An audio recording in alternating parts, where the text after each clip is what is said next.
Vasiliju i Jovanku. Ćao. Ćao. Kad ste krenuli juče? Krenuli smo juče u 8 sati od ekonomskog fakulteta. Kakav je put bio?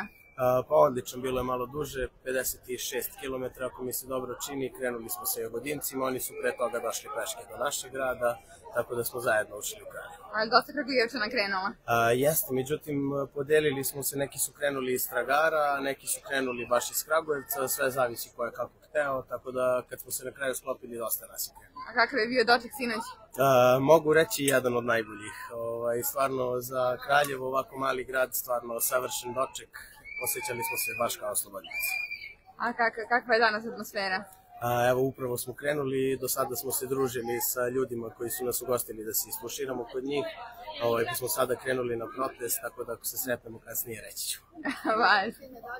Da, dobili smo sinoć i medalje, kao što možete vidjeti.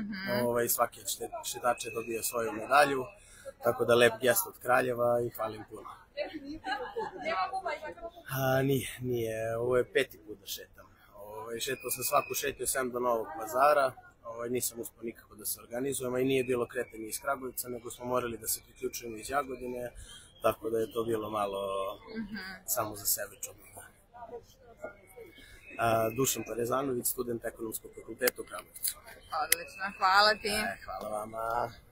Doviđenja. Vidimo se na skupu. Doviđenja, uživajte. Takođe.